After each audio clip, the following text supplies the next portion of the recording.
are you? Good evening. I'm very well, thank you. Really excited here. I'm just checking that everybody else can see us. Tonight, yes, we are live now. So good evening, first ever Disability Edge UK event. How are you feeling?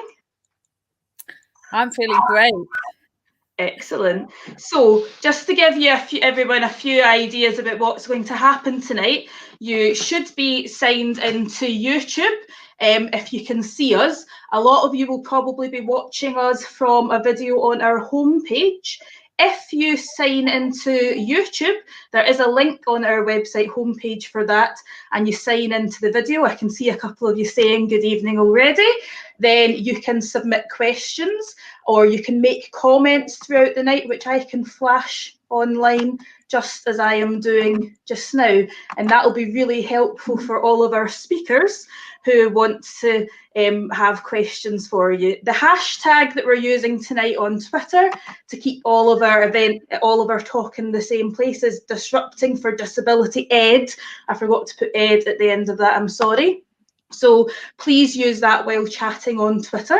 Unfortunately, Claire Price, who was advertised as one of our speakers, is unable to make it tonight. So you have Ruth Golding, who is our founder of Disability Ed, who's going to speak to you first. Then we have our ambassador, Liz Wright. Many of you will know Liz as a multiple medal winning Paralympic athlete and great big voice in the disability community. We then have Shabs Anam, Jane Green, Vivian Porritt, who many of you will know from Women Ed, and myself, Laura McConnell, and then we will be ending slightly earlier than advertised at around about 8:30. So thank you for joining us. Ruth, I'll leave it over to you to introduce yourself. Do you have any slides that you want to share tonight? I do. If you click on the share screen.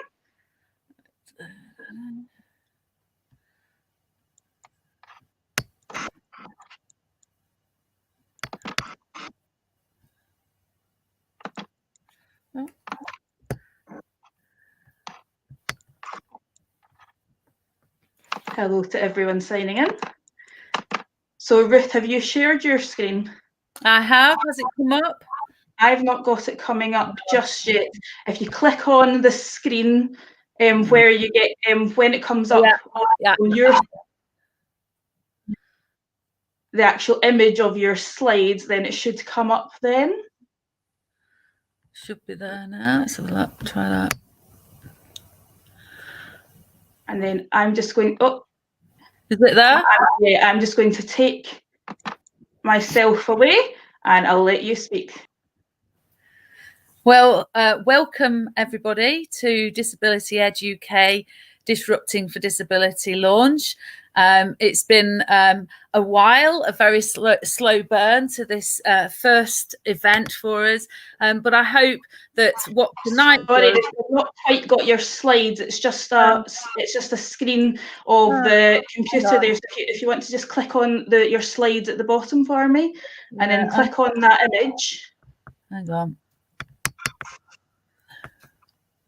It's really, hang on. It can. Right, what have I got now? If you do the same thing that you did before, it was just you need to click extra on the slides that you're looking to show. All right. Yeah. I'm not having much joy on this at all. Do you want to go ahead without the slides just now, or do you want to? Yeah, no, I'll go ahead with the slides. No problem. I'll just take myself off. I'll talk to my slides and we can share them afterwards. So as I was saying, it's been a bit of a slow burn. We've been sort of developing for probably about 3.5-4 years. The first time we came together was a diverse educators event. And since then, we have been doing little bits, but we haven't yet sort of launched officially. So I just want to remind people that actually this is for disabled educators, and therefore we are really an organisation, a network that supports people with the conditions that really affect affect you in the workplace. So it could be chronic illness, it could be a learning disability, a mental health or psychological condition, neurodiversity, physical disabilities or sensory impairments, and it's all of those things really covered by the Equality Act and covered by, you know, the people in the workforce really need help and support with. So thinking about us for school leaders, it's about having that knowledge and understanding about reasonable adjustments, being aware of disability, and actually really thinking about and learning about disability, thinking about the CPD that you can do in your organisations around disability, and then creating really inclusive workplaces so that, you know, when we see the sign positive about disabled people, we're really seeing that the organisation is totally committed to making their organisation representative of the 22% around that of disabled people in our society, and also providing in-school role models for our young our students and who might have aspirations to go on and work in schools.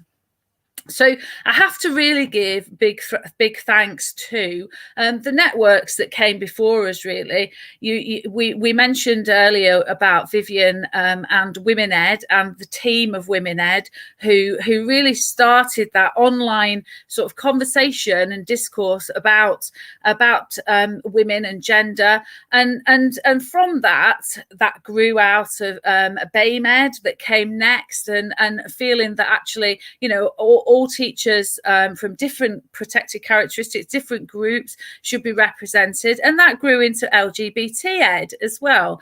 But what we know about all of those eds is sitting right within there are people with disabilities from all protected characteristics, and Disability Ed UK is part of all of those organisations, and we are one and the same. So just a reminder of some of our aims of Disability Ed. We really want to challenge people's own biases and assumptions, and I think that's our own as well. Whatever we have, whether we have a disability or not, we can tend to internalize ableism and sort of attitudes that disability or being disabled is somehow making you lesser. And I think what we want in Disability Ed is to share that actually it's greatening a person, it's improving and giving to society ideas, perspectives, and views that are outside of just an everyday thinking about what disability is.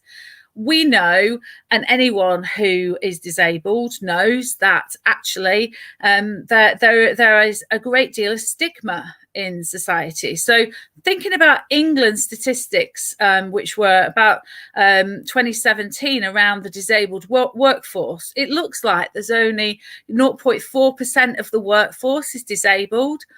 And it makes you wonder why only 0.4% of the workforce is disabled, when we know that must be a greater number of people. So we want to really raise awareness of that, so there is reduced stigma and more coming out and identifying with a disability or being disabled. We also want to make sure that there is somewhere for disabled colleagues to actually feel that they can talk to someone, get some advice, and really be very proactive about ensuring their reasonable adjustments are met, and also reducing the fear for leaders that reasonable adjustments have to be costly, have to be inconvenient, and have to be, you know, cause problems for an organisation.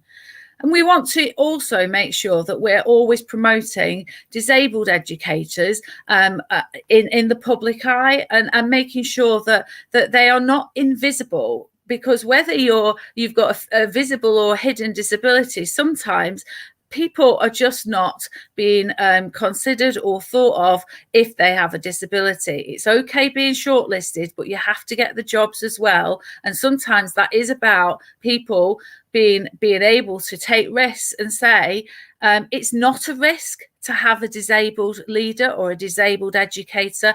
Actually, it's going to enhance my organisation. And also, we wanted to collaborate with the DFE, and we've done quite a lot of work already on that. Unfortunately, the equality and diversity hubs are being wound down, but we will find a way, like the other networks, to make sure that we're still promoting the rights, the values, and the aspirations of people with protected characteristics in our education community. So first of all, I want to thank, and you might think it weird, me thanking at the beginning, but our thanks to Lynn Warren, who really sort of, alongside myself, started asking that question, where is disability ed? And we started to have some general conversations around this. And then Maria Turkenberg and Lynn Haynes, they came on board with, if you haven't seen it, the most fantastic document about reasonable adjustments to make sure disabled educators could actually go into ITT and have their needs met in a training placement. And Kat Salt, who was there originally, putting forward some ideas and contributing to an idea of what disability ed would look like. And Vivian Porritt, who has talked extensively on her own experiences with a chronic illness and used some of her expertise from Women Ed to sort of share with us as a burgeoning network of educators and school leaders. And finally, the DFE really did help get us on the map a little bit and invited us, gave us a seat at the round table to talk about equality and diversity. So just thinking now, before we go on and listen to our wonderful keynote speaker, Liz, just about our future as well. So our future is looking bright with Liz as our Disability Ed UK ambassador, Laura McConnell, our development group, and she's in Scotland. We've got Vivian Porritt, who's in England, Shabnam Anam, who's development group England. And of course, there are some countries in our UK that are missing out of there. So, you know, we really are looking for people who might want to join and contribute to development from Wales and Northern Ireland, and also disability champions in all of our schools if we can. So that is where we are. That is what we're doing, and we are really excited to be launching this event. We have made the decision that our Disability Ed UK events, apart from popping up at other people's events, will be online and will hopefully enable sort of the greatest amount of access that we can. But we also recognise that sometimes access to events is quite expensive, and actually, you know, in terms of providing all of the access arrangements that we want to, as a no money at the moment organisation, we're doing the best that we can at the moment, but we're hoping to make great strides in that area going forward. So I really want to thank Laura as well, because she really has sorted us out and got us online and got us ready for this event tonight. And Liz, I know you're nearly ready to speak, so if you would like to join us, we'd be really grateful to hear what you have to say about disability ed. So thank you very much, Ruth. I'll just bring Liz in a moment. I don't know if you were able to see some of the comments that came up at the side, but they really resonated with me as well. Little Learners is saying, wow, Ruth, it's like you've read my mind with everything you're saying. I'm so grateful for this organisation. I certainly feel that way when you were talking there a little bit about the history from, you know, Women's Ed to BAME Ed to LGBT Ed. I had done some searches before looking if there was an equivalent disabled organisation, and was so glad to have found you. Also, some other comments here from some people saying, again, about reasonable adjustments, about people having difficult with those being put in place. Little Learners again. Some Maria, who you mentioned there, has talked about role models for working life in general, and I know that that's going to come up with some of our other talks. So a lot of food for thought there from us, and thank you very much for founding our organisation and all of the work that you've put in. So I'm just going to bring Liz in, our keynote speaker for tonight. Hi, Liz. Hi. Hi there. How are you? I'm good. I'm good. We put up our Christmas tree today. I'm surprised I don't have bits of tinsel and stuff in my hair, but you know. So yeah, I'm good. Excellent. Yeah, I'm glad that you're with us tonight. So I will leave you. I'll take Ruth and I away, and we'll leave you. Do you need to add some? I do have some slides, and hopefully the technology will work. So I will stay until they are online, and then once they are visible, I will go away.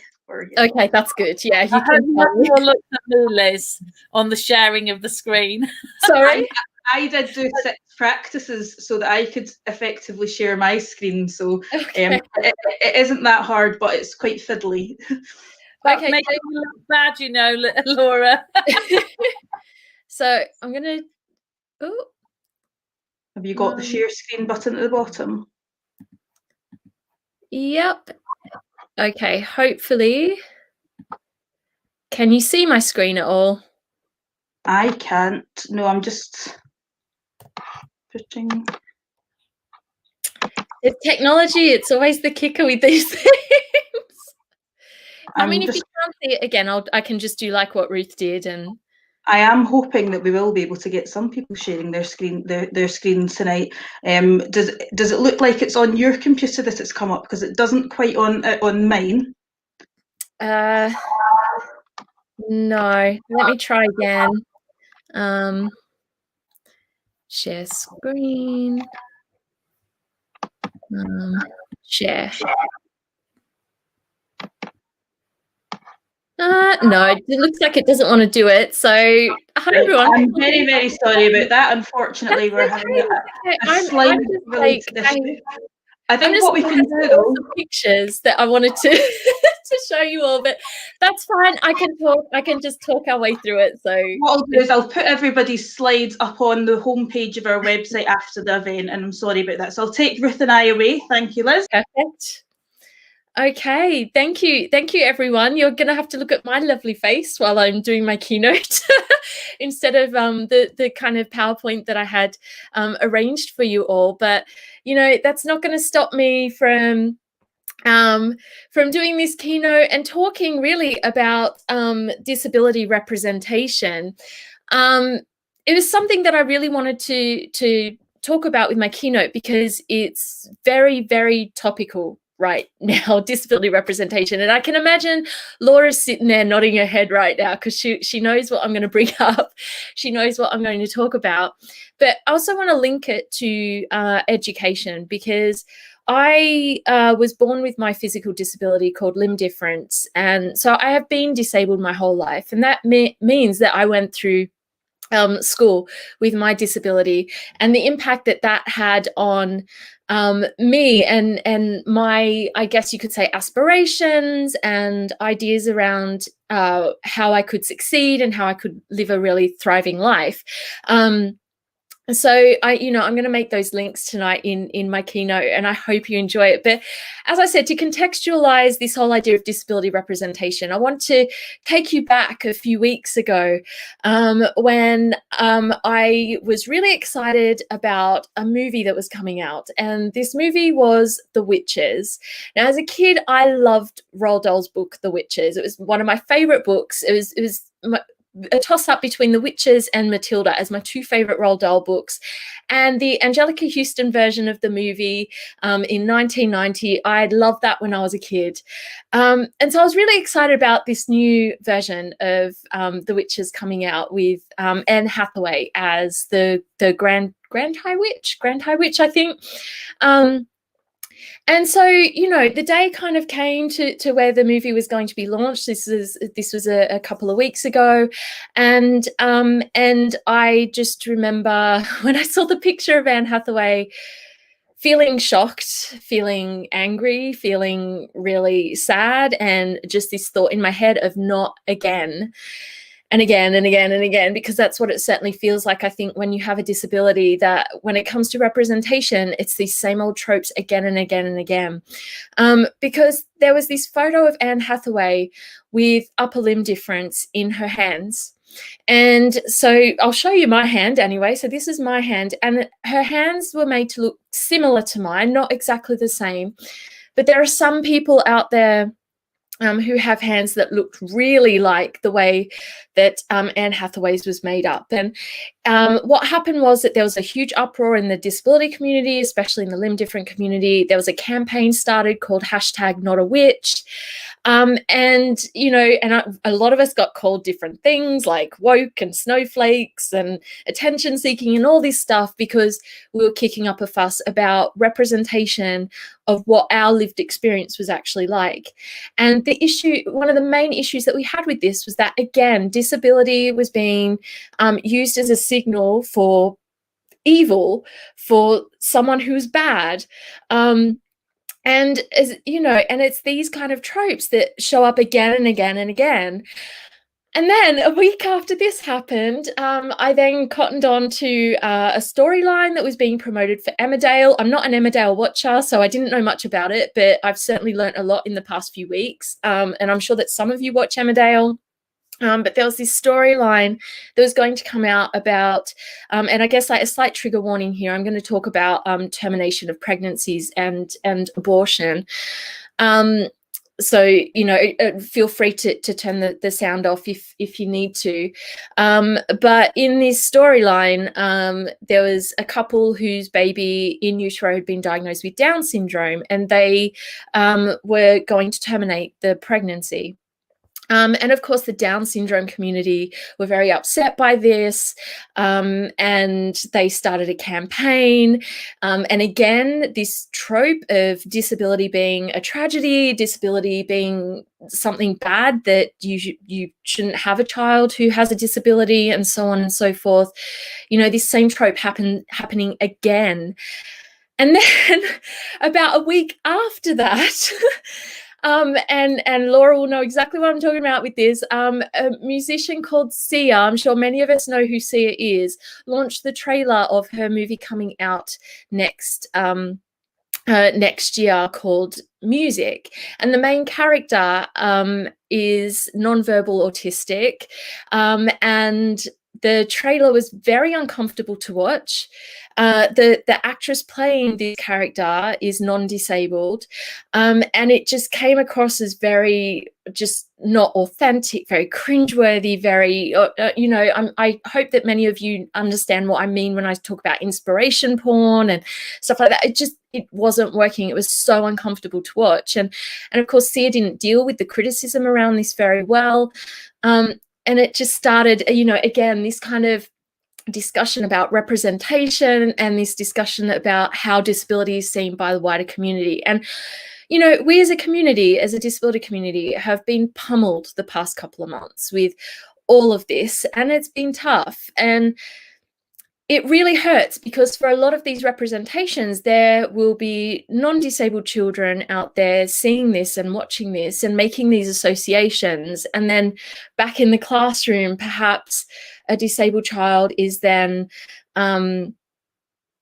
being bullied in some way because of this, or you know, being excluded because of some belief that they have about disability, and so on and so forth. So as much as people can say it's just fiction, it's just a movie, it's just a TV show, what they're not seeing is actually the ripples out from these representations onto actual disabled people in our schools, in our communities, in our families, in our friendship circles. So for me, representation is very topical right now, and it's something that we have to address within education, because teachers have that magical chance to actually work with kids on giving them a more positive and more authentic understanding of what disability is, and to not be scared of disability. So that's what I kind of wanted to talk to you about today, and link to that. For me, certainly, as a child with a disability, I went to a mainstream primary school. I started school in 1985, and my parents had to fight to get me into mainstream primary school. So at that point, there weren't many children with any disabilities at all in mainstream primary school. I was the only one at both my primary and high school. So it was a very difficult experience in terms of I wasn't really bullied in any way or anything like that, but I did get called names. I got called ET by friends. I got called things that, I got called a pirate.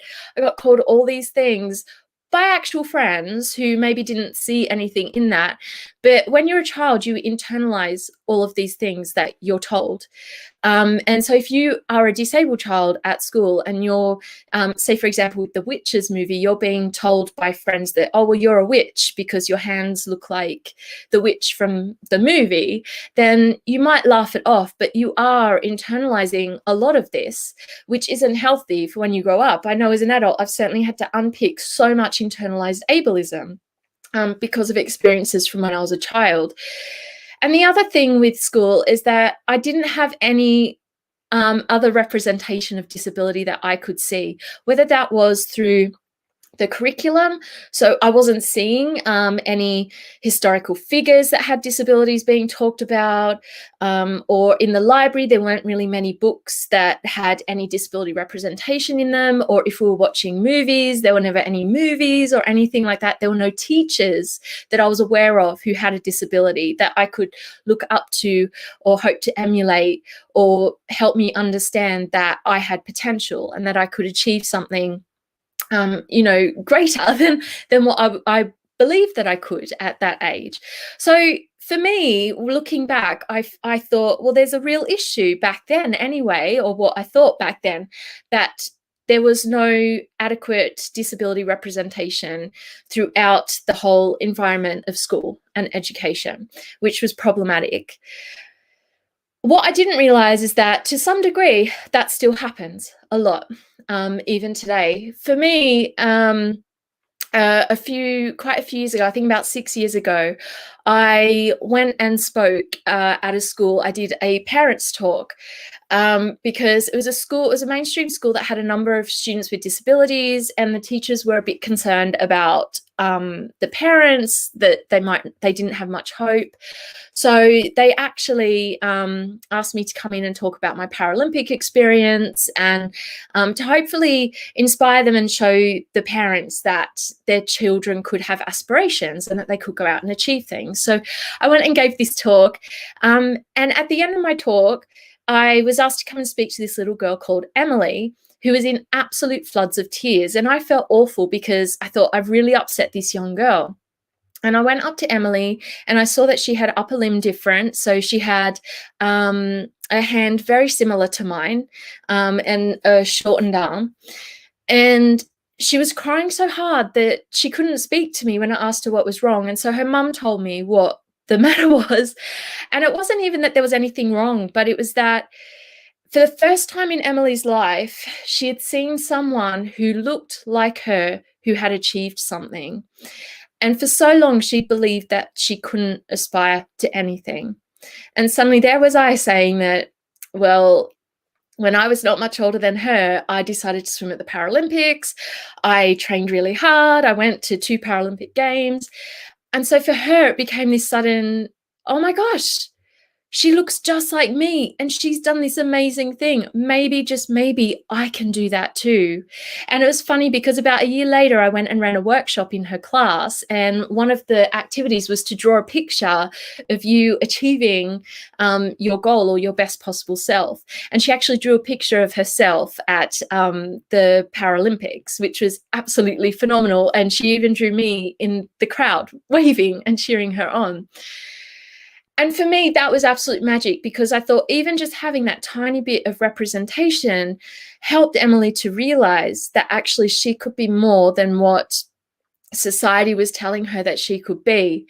And the wonderful thing is, I actually got to see Emily at the start of this year before the pandemic, and I caught up with her. She's about halfway through high school now, and she doesn't want to be a swimmer anymore, but she does want to become a fashion designer, so she's working towards that. But I think the point is that on seeing me as a reflection of her, she realized that she could set these goals and actually go and achieve something. And I think that speaks to so much the importance of having disability representation on so many levels within education. So I want to share with you just 2 tips. I know a lot of you have disabilities already and probably have ideas yourself, which is absolutely fantastic. But I just wanted to share with you 2 tips that might help you bring more disability representation into school. The first one is about just being aware of positive disability representation out there in all forms of media and bringing them into your classroom or your school. So for me, one of the best resources, weirdly, is actually Netflix, right? Netflix are doing amazing stuff around disability representation on a number of their shows. And 2 shows I would really recommend, especially for primary school, is Llama Llama and The Healing Powers of Dude. I think they've both really just done these shows brilliantly. And for me, I have a special soft spot for Llama Llama because Audrey Antelope, the character with a disability, has the exact same disability as me. She's missing half her right arm and she wears a prosthetic leg. So I cried when I first watched that show, even as an adult, to see myself on a global television show. You know, that mirror, that reflection was so powerful and so moving and spoke to that child, Liz, that so missed out on having that. And, you know, on the slides, when you can hopefully get them, I also have a few recommendations for books that you can include in the classroom and make suggestions to your kids to read, or the library to bring in and resource. And like I mentioned earlier, also think about when you're creating your curriculum or you know, your lesson for that week or that day, is think about including diverse historical figures or scientists and whatnot within that scope, so that you're talking about disability as part of that person, but you're also showing what they've achieved. I think that's really important too. My other tip is to ensure that in your school you have disabled teachers and that it's a supportive and safe environment for them.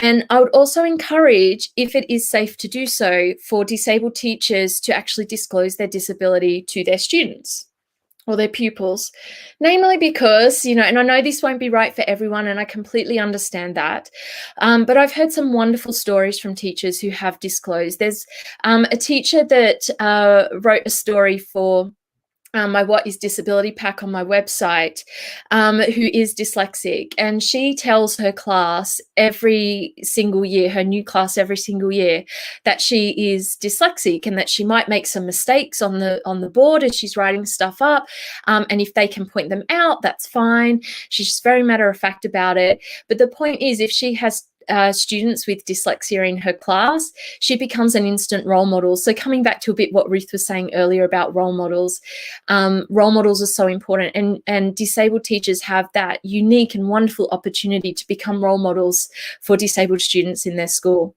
So I'm going to leave it there because I'm probably running slightly over time. And I just, you know, I want to say, lastly, is happy International Day for Disabled People, which is today. And go check out Twitter if you haven't, and follow the hashtag. And obviously, you know, enjoy the rest of the speakers tonight. And thank you so much for having me. Thank you, Liz, for coming, and there's so many questions, so many comments that people have been making at the side that have really resonated from what you've said. For example, I know that you've talked a lot about representation, and it's been a bit of a tough month for us in the hasn't it? It has for all of us, but what I can say is about the disability community is that we band together when we have to, even, you know, even across all of the different conditions and impairments, we will all come together and support each other. And that's what makes our community so special. Definitely. In fact, actually, there was a very good point made there from Upstart Scotland. I'm sure it's from Sue Palmer, who's who runs Upstart Scotland, and she's talking not only just about the Witches Bookin film, but she mentions David Walliams. Actually, not only has it been a tough month for us, but Jack Monroe, the writer, happened to read a lot of David Walliams' books during the summer and happened to notice a lot of the disability representation as well as race representation in there wasn't ideal. Yeah. I don't know if you saw any of that online at the time.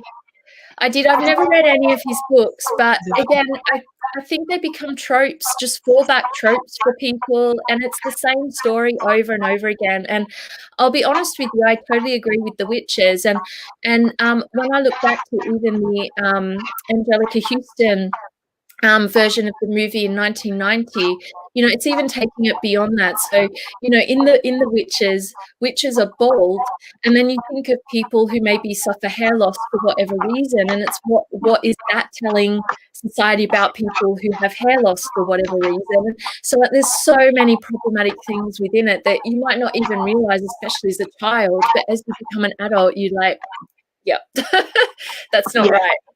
Exactly. I think there was a few other people, disabled teachers themselves, talking about themselves and their representation. Lena Carter, who's from, who we all know from Women's Ed Scotland, saying about her being very honest about her mental health issues, but it's not been easy. I know that Abby will certainly talk later on about teachers being honest in school, but you, I think that a couple of other people said that they teared up when they heard your story about when you went into school and spoke to the little girl. Has that been your experience? Because I know you speak to schools a lot. Do you find that there are a lot of children who are disabled that, you know, approach you after, or you're asked to speak to after? Definitely, and I think for a lot of them, they're like little magnets. I think this is again where we have to become so okay with talking about disability in schools and having that disability representation, because I think disabled kids are crying out to see role models, to see people who look like them or act like them, or, you know, have experiences like them, so that they can look up to them and say, actually, I can achieve, I can aspire to something. It's, you know, that it is possible. I think a lot of the time disabled kids can be forgotten or even left behind in light of what happens to them once they leave school.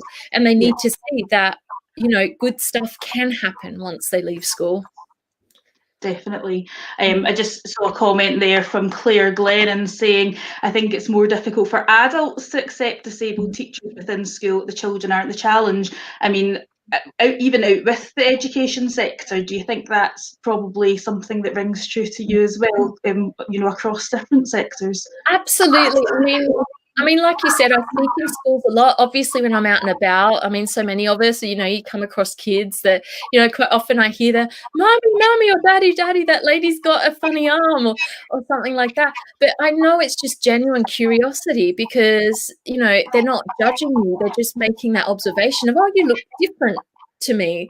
And I think that's where we have the opportunity to actually teach children that disability isn't something shameful. My worst nightmare every single time is when I see a parent push their child and drag them away, because they're automatically teaching their child that disability is something to be embarrassed about or ashamed about.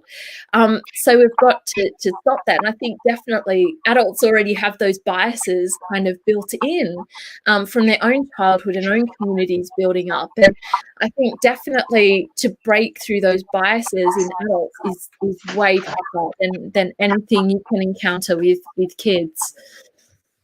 Yeah, thank you so much. Yeah, I think it's we have a big job to do, don't we? A huge job, but we'll do it. We'll keep on plugging away. Anyway, thank you, Laura. Thank you, Ruth, so much for having me and putting this wonderful event together. Thank you so much for being our ambassador, and you are certainly not only a great ambassador for us, but for the whole disabled community. I know that you have some podcasts that you run. Do you want to just quickly tell us the details for that for people who maybe don't know? And I know that you're obviously editing magazines, so please promote those for people that aren't sure of them yet. So this year I've become editor of two disability-focused magazines. One is Disability Review magazine, which is really huge. And I can share the link with the hashtag to that once I've finished up here. And I'm also founder and editor of Conscious Being, which is a publication for disabled women by disabled women. And through that, I also have a podcast called Conscious Being, where I've done some wonderful interviews with amazing women who have disabilities. And I'll share those links with the hashtag and everything. So everyone, just check the hashtag in about 5-10 minutes, and I'll have the links there. Thank you so much. I'll make sure that I retweet those along with the hashtag as well. Thank you so much for coming tonight, Liz. Thank you, everyone. Enjoy the rest of the evening. Thank you. So our next speaker that we've got this evening, sorry Liz, I'll just take that off. Our next speaker that we've got this evening is Shabnam Anam, so I'll just bring her in, hopefully. Can you, you're with us, Shab? How are you? I'm good, thank you. Thank you so much for a little bit of joining us. feedback. Is that something to do with me? If you're watching as a viewer on one device and you're on a speaker link, you'll get a bit of feedback. So if you mute the one that you're watching as a viewer and just keep this one online.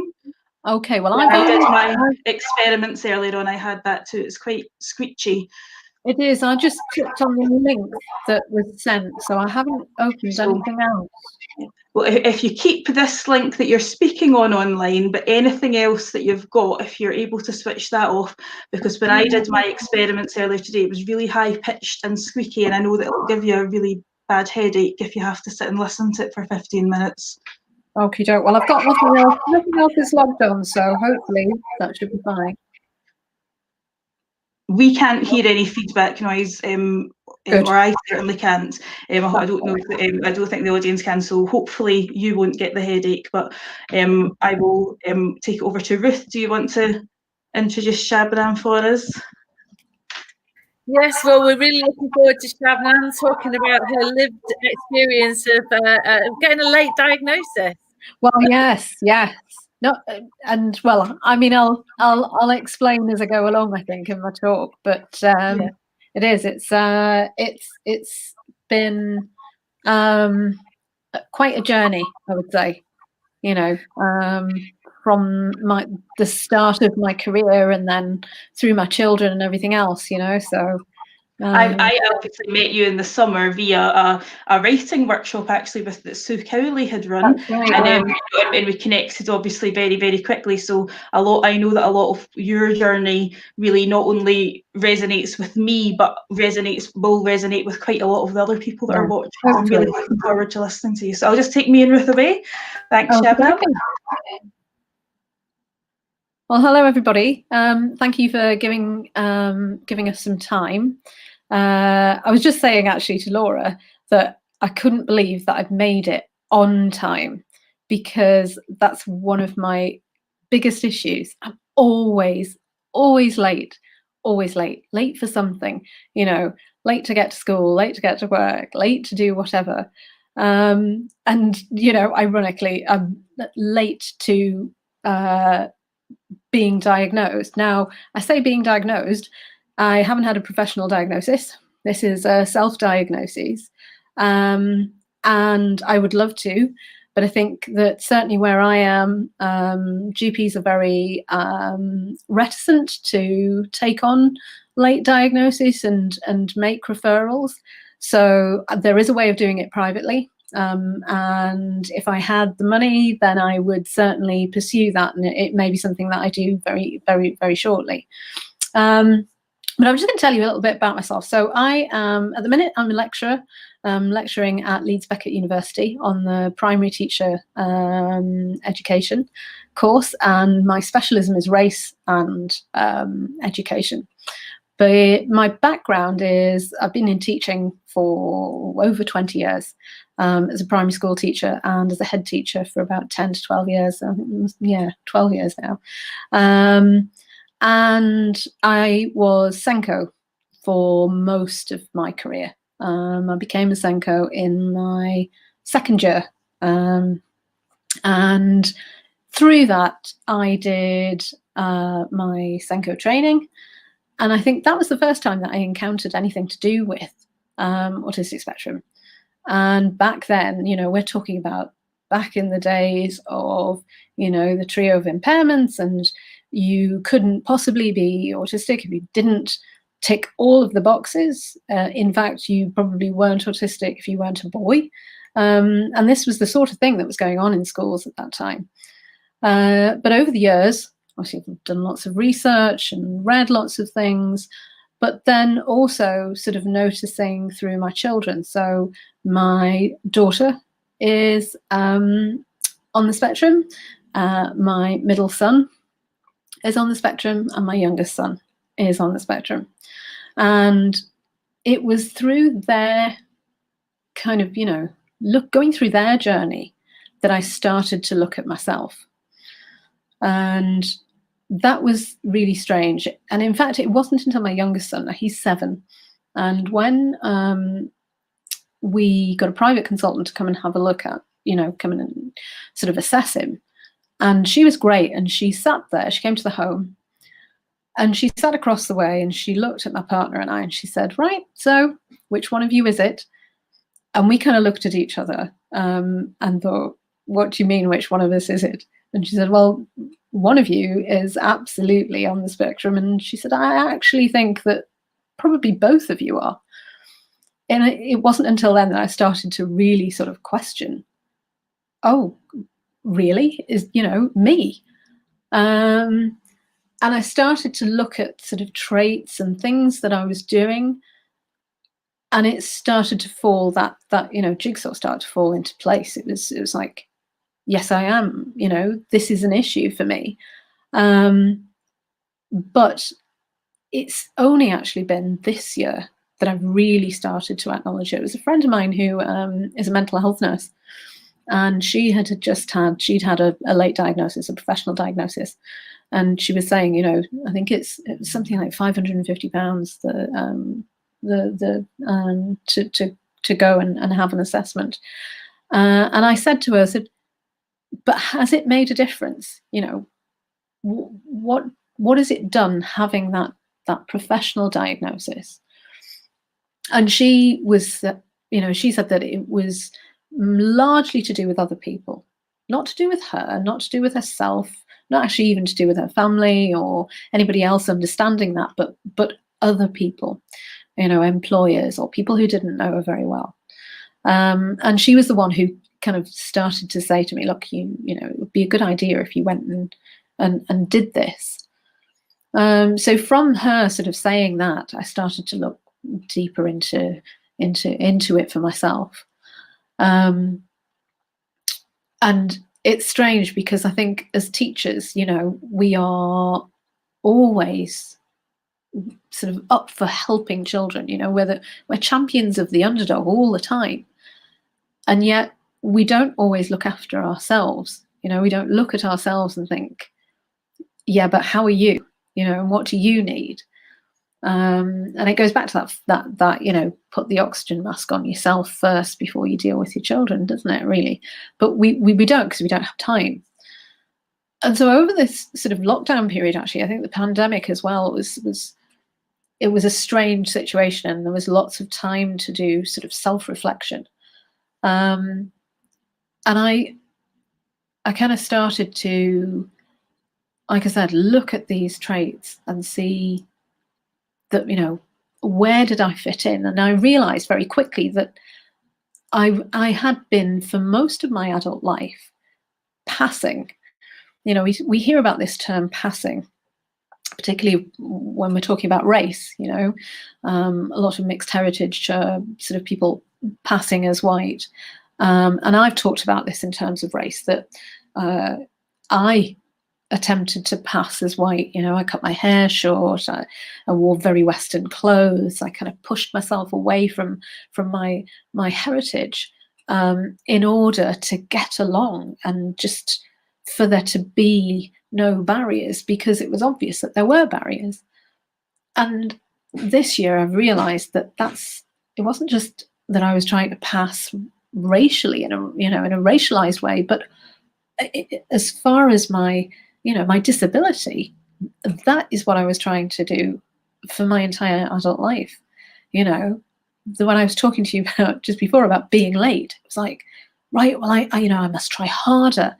And it's not that, I'm lazy or I can't sort of keep to time. It's just, I find it very difficult in my head to separate things out. And I tend to try and do more and more things in the time that I've got. which inevitably ends up with me being late. So that thought of having to pretend to be something in order to keep your job, you know, get ahead in your job or be normal, that struck me this year. And I kind of felt this, enough is enough. I don't want to do this anymore. And I want to accept, and I want to find out, and I want to cherish all of those things. And I think that it's in the same way that, you know, society suffers from systemic racism, we absolutely suffer from systemic ableism. You know, it's just not, it's not acceptable. So I would like to see a lot more people in education. You know, we're talking about people in education, so teachers, but leaders in education, leaders in other sectors coming out and saying, look, you know, this is me. And it's something that needs to be understood, but it also needs to be cherished, you know, because I can now have these conversations. I have these conversations with my 21-year-old son about things that we do. And it's a connection, and it's a wonderful connection. And actually we've agreed that it makes us better people, you know, to be able to embrace that. And I think that when we're trying to do that for children, we certainly need to be able to do that for ourselves as well. So I'm not sure, Laura, where are we? We're 7:20. Am I all right time-wise, or am I going to be running over? You're absolutely fine just now.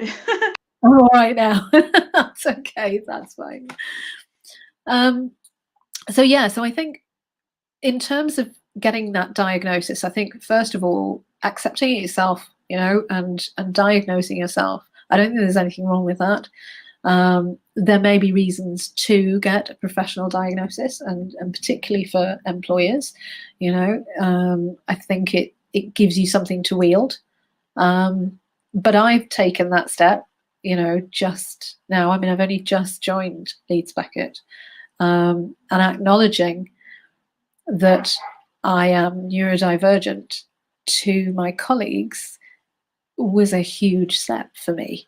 You know, it felt good, and I think that's been a long time in the making. I think if I'd even thought about it before, you know, I would have felt scared to do that. And it's quite strange because I supported staff when I was a head teacher.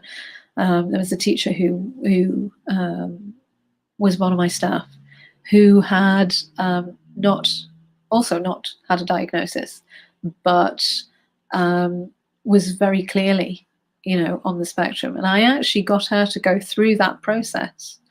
So, you know, it strikes me just how much, you know, how big the barrier is out there, that even though I'd helped this member of staff do that, I still didn't acknowledge it in me.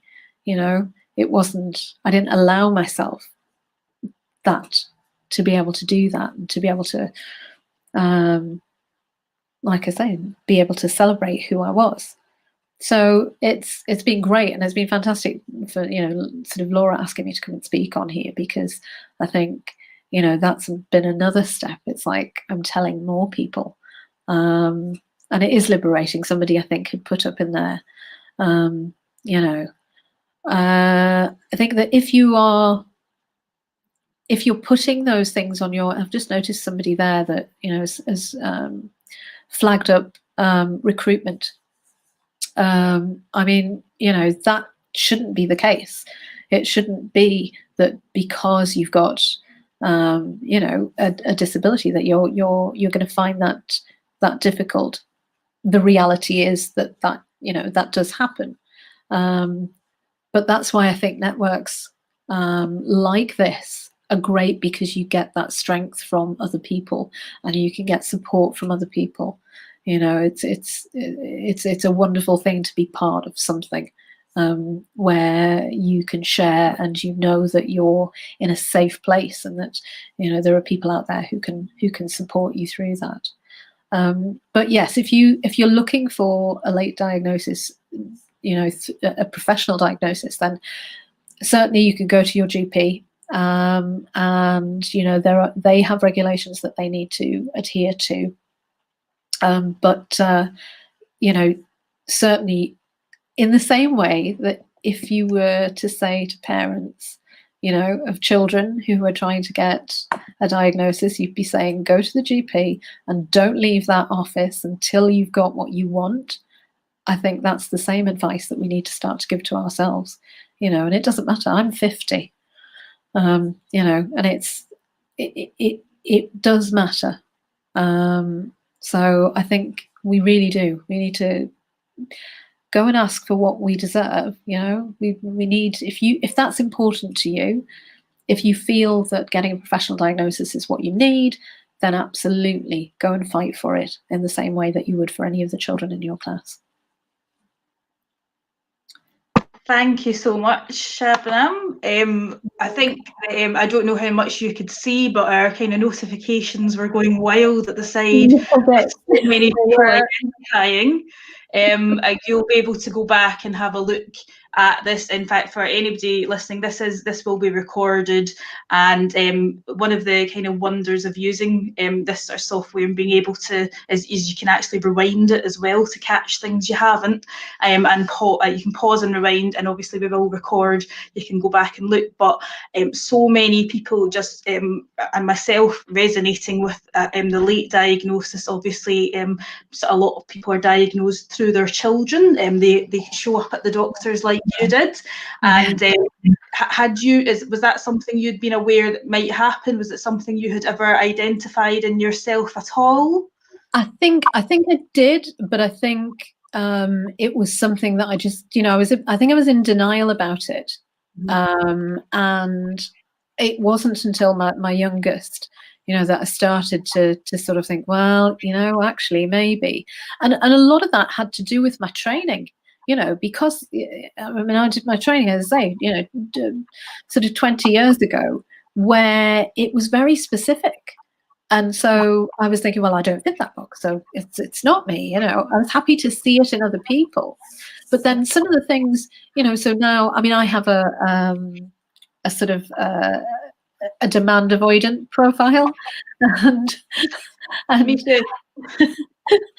And kind of when I think about things that I went through as a teenager, as a young, a young aspirational teacher, I can now see that, oh, hang on a minute, that was why I was like that. But actually, if I'd known, I could have said that. I could have said, look, in a similar way. So I'm going to give an example. When I joined Leeds, I could have said to my my line manager, I said, I'm just going to let you know, though, that I'm neurodivergent, and quite often when I send an email, I'll just send the email about what it's about, and I will not say, hi, how are you? How are you doing? Hope you're okay. It will literally just be, I've got that form, blah, blah, blah, it's done, finished. And then I sort of said to him, I said, I'm just letting you know, it's not that I'm being rude, and it's not that I don't think, oh, are you okay? It's just that's the way my brain works. And it was a few months back, because I'm a trustee at a school, and one of the other trustees had messaged me and said, I think one of the members of staff finds you a little bit too professional. And I said, what do you mean? And she said, I think that sometimes some of your messages to her are a little short. And I kind of, again, I had to sort of explain that, hang on, it's not because I'm not, I don't empathize with people. It's not that I don't think about their emotional side, but when I'm dealing with something that is to do with work, I'll just deal with that, and that's the message that gets across. So you come across, then I've got that, that people then think, oh, well, you're just a bit you're a bit bolshy, or you're a little bit, you're too firm, or you're too direct. Direct, abrupt, Abrupt, yeah, yes, all of that, yeah. And then when you mix that in with the fact that, I'm a South Asian, I'm a brown woman, and my employers expect me to be demure and quiet and gentle, because you take that sort of racialized identity and then you add in, what they were getting. I don't doubt that some of the things that I've encountered through my life, my job, my relationships, could have been better if I'd been diagnosed earlier, and then being able to get that support. But I think that's why I'm saying that it's not just about the professional diagnosis. I think that self-diagnosis is actually far more important. It's, looking in at yourself and thinking, no, this is me. And then getting that support from people. Like I said, this is great because you've got a network where you can, you can get so much support from lots of other people because of their lived experiences, but also because of their, their professional capacities as well. So it's very. Because I'm on camera, I'm trying not to nod my head like a nodding dog, because I know that people can see me, but I feel like I would be nodding my head furiously because so much resonates. One point though that I think that you may, and I know that everything you've said about self-diagnosis is very pertinent, but one thing that I think that you made there was the intersection between race and disability, and race and neurodivergency, and how there's, and also you're a woman as well, which I had yet another intersection on top, and you have all of these expectations on you as a woman, and I think a lot of us, especially us neurodivergent types, who don't always behave necessarily in the way that we are expected to as the female teacher archetype, and then you obviously then have an expectation of you on race, and then you've got all of these sort of things. How do you think that that's something that even in amongst the disability sort of narrative, how do you think that we can talk more about this intersection with race more? I think it's something that needs to happen within communities, and schools are a perfect place for that conversation to happen, because certainly in South Asian communities, if you were to talk about autism, there's a very stereotypical view about what that means, and so when we talk about internal biases, my internal bias was that that's why I didn't recognize it in myself, and that certain traits that I had, that was just down to my attitude, or my, like I said, that I wasn't fitting the stereotype. But I think it is important that those sort of conversations happen, because a lot of, I can't remember, I was reading an article that had some statistics about how many South Asian children go under the radar in terms of a diagnosis, because it's not expected. It's not expected. It's not something that the community embraces, because there's a lack of education around what different disabilities are and how they affect people. And so, as with anything, you don't have that information. You get scared, don't you? And you just push it away, and you don't want to know. So yeah, I mean, when I was reading that, I just thought, yeah, I can totally understand that. So I think the more, especially where if you've got sort of schools in areas where there are a lot of mixed communities, then having these sort of discussions about different disabilities is really, really important. I think as school leaders, Senkos are leaders. They're there as part of the leadership team, being able to sort of have something that's whole school, so that you're inviting parents in to listen to talks, you know, having that sort of literature around, so that they can get a better understanding of what different disabilities are, and not to be scared of them. Certainly. Well, I think, as you can probably see, that the sidebar is going crazy with just comments, questions, statements. One from Stephen Kelly about why is it your issue and not theirs, which I think is a very important point. It's not your issue that someone professional kind of code word for abrupt or direct as well. So I think that Twitter will probably have lots of questions and comments for you. Thank you so much for coming. I'm so glad that, like, as I say, we connected this summer and met each other, because I really felt your story resonated a lot with me, and I know Ruth is very pleased to have you on our team, aren't you, Ruth? Absolutely, yes. So I will thank you, Shabs. I'll let you go. Thank you very much. Thank you so much. And we'll bring in our next speaker tonight, Ruth. If you want to introduce Jane for us. So Jane, you're on with us now. Oh, sorry. Just Hi, hello. a minor hiccup with the cat. It's fine. I just want to let you know, I don't know if you got to my frantic message to you. We've had a minor hiccup with our sharing of our slides, which I know you had slides for us. So unfortunately, we're kind of having to talk to our slides, and we're just going to put them on the homepage of the website after. So I'm really sorry about that. That's okay. I'm just going to... Can you hear me okay? Yes, we can hear you. I'm just going to try and bring them up because I need the visuals just to remind myself who I am sometimes. That's all right. I'll take Ruth and I away. Jane. Yeah.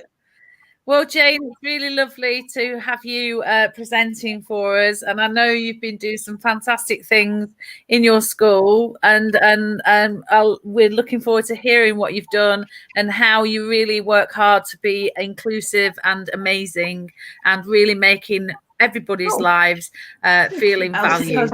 I'll take us away now, Jane, and then let you speak. Okay. I'm just going to try and bring up my slides without hopefully losing you. So I can't see your faces, so you're just going to have to yell at me if I go over time or anything, because I have to talk like this. I'm not actually in the school, so when you said that, it was really nice, but unfortunately I'm not in the school anymore. And my first slide actually shows my qualifications because I'm quite proud of them. And I will tell you why now. And it's really strange doing this, but I'll do the best I can. I just want to say I'm not a medical practitioner either. And I think I'll just change it. I'll just make it more anecdotal now. So I have degrees, and but I left school really early. I was labelled dim, and I studied. I sort of didn't do much, and I got married and had children. And my children were ill, and one was diagnosed autistic at the age of 3.5. And only then I realised that I needed to know more to help them. I don't need now, please, because I'm not reading. And so I decided to walk into my local Open University office and ask to do a psychology degree because I needed to know more. So that was in my 40s. And I hadn't written anything apart from a sick note ever. And I hadn't done any computer or internet, really. I'd just sort of not done much. And luckily they gave me a chance. So I studied psychology with pen and paper, really. But then I got a computer and we were doing it online. And that was the first time it was online tutoring in those days. It's very obviously really common now. And so I carried on. By then I was a single parent, and I quite enjoyed it.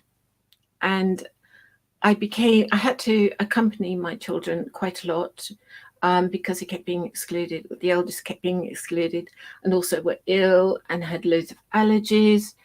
And I kept being ill as well, but that was my norm. That was how I was in school. So, and no one believed me when I hurt my bones or dislocated either. And I just thought everybody felt like this because I didn't know how to express it. And so I helped in, oh gosh, everything. Special education, early years, portage, teaching assistant in primary school. And even I was an assistant cub leader at one point because my children wanted to join, but they couldn't without support.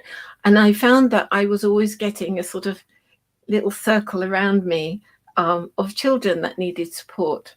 And I find that's often the way. I always wanted to be an educational psychologist because I found that what I was being told about it being my fault wasn't good enough. And I thought they could do better.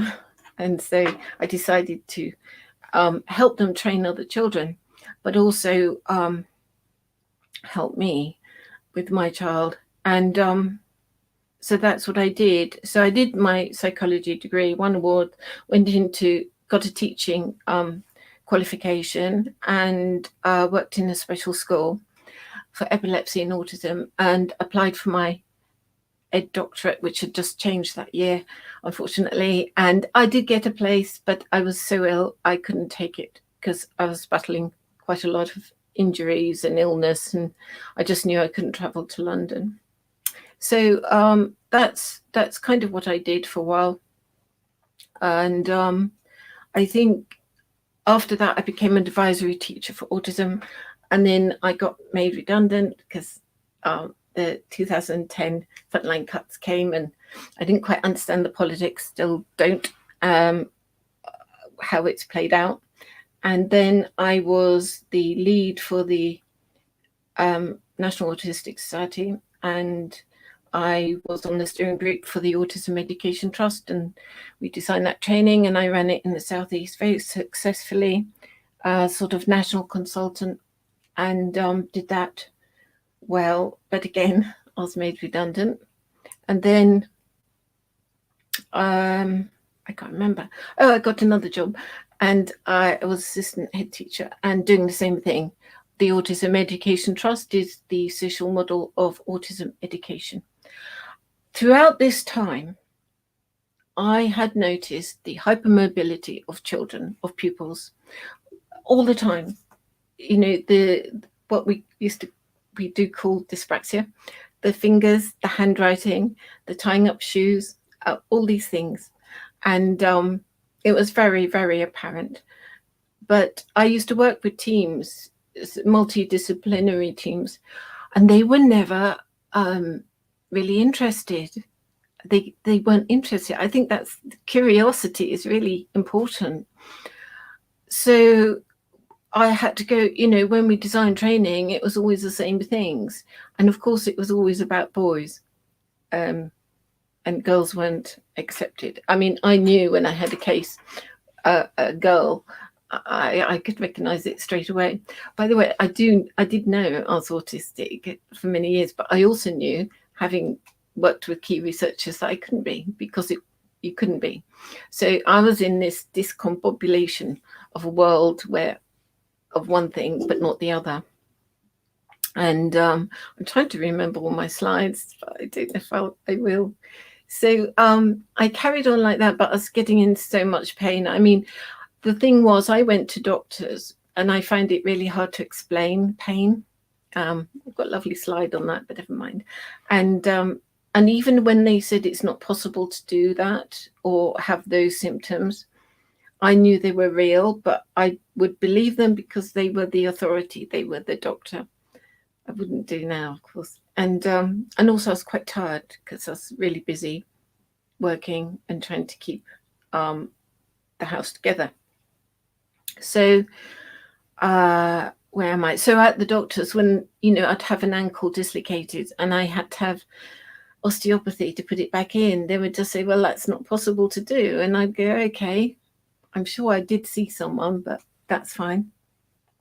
Or they'd say, you can't do that because, or you can't have those symptoms. And it was just really, you get to the point where you don't know if you believe what you're saying anyway. And it's a bit like gaslighting, I suppose. I call it, well, we call it medically unexplained symptoms, and they're very, very difficult and complex to manage. And of course, the doctors don't have training in this. So I had to retire. I was very ill, and in 2015. And only then I had my Ehlers-Danlos, my first diagnosis. Before that, I was just called the Bendy Lady in all my paperwork by doctors, and just sort of discharged. But I was really ill and put on loads of different things, and I couldn't even focus. I couldn't move out the room for a very long time, for about 2 years. And only then in 2016, I decided I'd get closure and I'd go for my diagnosis. So I got my autistic diagnosis. It wasn't a surprise. The only surprise was I actually got it because I knew I don't present as anxious, and I thought they won't believe me, and I know exactly what to say, exactly, because that's what I work in. But I didn't want to do it. So I said I didn't want to lie on it, and I didn't want to pretend, because that would be that wouldn't be right. And they actually said, well, that's what we expect you to say. And so I went, oh, okay. So so that was fine, but I was still really, really ill, and I didn't want to do anything more to do with autism. I'd had enough, because I'd worked really hard. I had my career, and I've lost it all, and salary and everything else. And then I just got worse. And in fact, I got to the point where I knew, it was dangerous. I couldn't eat for months. So some of the symptoms, I'm going to try and remember them all. I get respiratory illness, sort of like pseudo asthma. Dermatographica, I can actually write on my hand when my histamine's high. I get rashes, swelling, dislocation, sprains, sciatica, all those sort of things, ruptures, in all areas. And oh gosh, I'm trying to think all of the other ones. Irritable bowel syndrome, migraine. Let me just have another look if I can read them all. This pain, obviously acute, swallowing issues, had a lot of reflux, a lot of vomiting all the time. That's why I couldn't eat for many months, and all those sort of things. So that carried on, and you get a lot of you can get dizziness, you can get like sugar rushes, so you can't you get really shaky. You need to have sugar, and they kept testing me for diabetes, but it wasn't. I now know it's part of MCAS, which is mast cell activation syndromes, which is part of everything else. It's like an umbrella, I suppose. And all those sort of things sort of come in, including autism, and we think neurodiversity. So that's really interesting. And then there were other issues like chronic fatigue. So I got that diagnosis as well. And that was because probably I was so inflamed, and the MCAS doesn't help. And I was, my muscles have to work so hard to keep me together that it really is tiring. And sometimes they go into spasm, and if they go rock hard, it's like they have to work so hard they can't unfreeze themselves. And so you've got all this really, really stuck muscle together day and night, day after day, and it's really annoying. And then you have to take different drugs like which are relaxing drugs to try and stop it, and the sciatica can drive you mad as well. And then it can lead to anaphylaxis at times. So we have direct food allergies as well in the family to tree nuts, but also I get the MCAS allergies. And so things like dust mite, pollen, tree pollen, grass pollen, mold, gosh, so dander from cats and dogs, which is a real shame because we love cats, but luckily I found an anti-allergic cat, and so he's great, but you have to be really careful of allergies. And some people are allergic to water, some people are allergic to sunlight and exercise even. Foods you have to be really careful with, as well as fragrances. We're very sensitive to with Marcel, different types of clothes and lights and sounds. And we have a really poor reaction to anesthetics. And that's really pertinent to me because I'm about to have another one, a big one. And I now know why I feel so dreadful. And all the surgeons are so worried afterwards because, my voice, they worry because my blood pressure drops so far, and they probably think I'm bleeding to death, and so they pump me with loads and loads of more drugs and gases. I found that out from a doctor Piers 2 days ago, and that's why I feel so awful, and I'm always asking, and it makes me vomiting and migraine for days afterwards. So I'm really happy I know that. I don't know if it will have any effect, but I hope so. So I'm just trying to remember what else. There are different types of Ehlers-Danlos syndromes. There are about 14 types. I've got the most common type, which is hypermobility Ehlers-Danlos syndromes. At times I've been diagnosed hypermobility spectrum disorder just because I've seen someone different, and that's changed 4 times since my first diagnosis in 2015.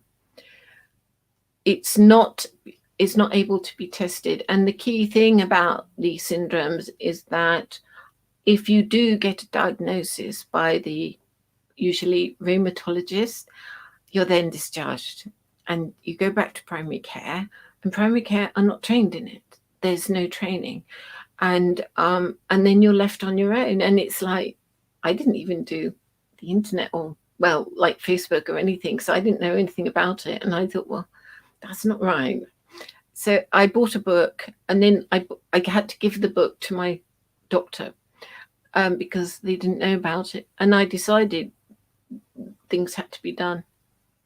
And also because the autism training wasn't very good around here. And I was back local, so I decided to try and help do that. So I've got quite involved in things. So when you talk about schools, yes, I am involved in school work. I'm very keen to help pupils not suffer like I did, and also help teachers, because I do think they're being recognised, particularly women. And Ehlers-Danlos syndrome is usually more symptomatic with women because of our hormones and inflammation. So those are some of the things I've been through. I go in flares. We're all completely unique. And it also, it's really interesting how it interlaps with our senses as well, because I've had to learn to eat breakfast, which I never did. And I just have to force myself, and it's become a habit now. But again, probably like a lot of people, I don't know when I'm always hungry or thirsty. So I have set times, and that's really important for our health. And I just keep it to a structure, so it's pretty much okay. Sometimes it doesn't work, and so I feel a bit ill. We also have issues with other things like knowing with lights and sounds as well, and labels. It's quite common. I would like to say, give you some tips if people do have some of these symptoms, which is hard to understand because I'm just talking about it. But there are lots of things you can do when you're working, which I should have done when I was working, is wear really good shoes.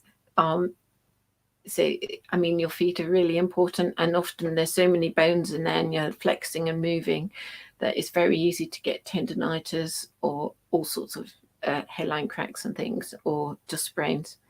And once you get an injury, like a sprain. It's really hard to, well, it won't go back to normal, and they just can increase a lot. And I've done mine so many times. I've got splints, supports, I use taping, I've got I actually have special made measure boots.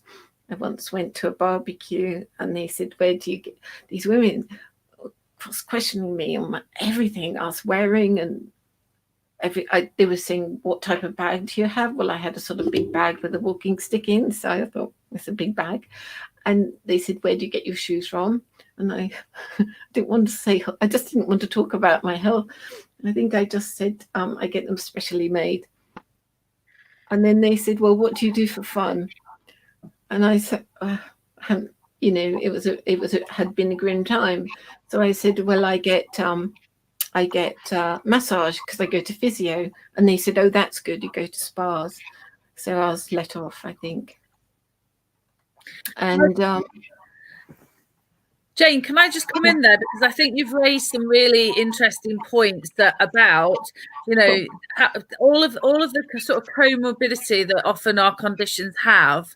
The fact that the doctors don't always know or diagnose, and then actually we become the experts on the condition and have to lead and have personal agency about our own disabilities, but also be really creative in the clothing that you wear if you are disabled, because you know that could be a whole host of other talks that we do at a later date. I'd really like to thank you, Jane. We've come to the end of your slot, and you've really opened our eyes to, you know, actually, you know, you talked about, oh well, I'm not really making an impact in schools, but actually, if you're doing what you're doing, for the cause and working on behalf of young people, whether you're inside or outside of school, you are working and making impact for schools. Thank you very much. Thank you so much, Jane. Thank you for coming tonight. So Ruth, you can introduce our wonderful next guest. You know her better than I do, but I think everybody probably watching will know who our next guest is. I would be surprised if they didn't. Yes, we have it's Vivian here. Hello, Vivian. So we're absolutely delighted. Vivian has spoke, you know, on her cancer diagnosis and treatment, and living with a chronic illness, and experiencing firsthand those changes that you have when you go from being non-disabled into a disabled category. And she's gonna, I know she'll talk about that now, but she really has been that guiding light in terms of developing disability ed with us, and you know, we're so delighted to have her on board. I'm delighted to join in. I'm going to turn my mic off now. Yes, we're going to leave you to it, Vivian. Shall I have a go at sharing? Shall I have a go at sharing the screen or not? It hasn't worked for anyone else. If you would, all right, so I won't. All right. If not, I do apologise. It hasn't. No, that's okay. No problem. No problem. Hello then, and Vivian Porritt here. I don't think everybody does know me. So as Ruth said, I want to talk about a hidden disability, which is a cancer diagnosis. And it's quite bizarre, really, because you suddenly become recognised as a person with a disability, but 5 years after your last treatment, you're no longer a person with a disability. So there's some interesting things about identity there that I'd really like to share with you. My title's called Normal is a Setting on a Washing Machine. And that will become apparent as to why I chose that as we continue. 6.5 years ago, I was a director of school partnerships at the Institute of Education. Loved my job working with schools, having been a previous head teacher and a DFE CPD advisor for London. I loved working with schools at the Institute. My partner and I had just signed the contract to buy a new house. And on the last day of February, I received a diagnosis of aggressive breast cancer. And I vividly remember the surgeon saying to me, your cancer is aggressive, so we are going to treat it aggressively. And I was too shocked, really, to ask what that meant and for how long that would continue.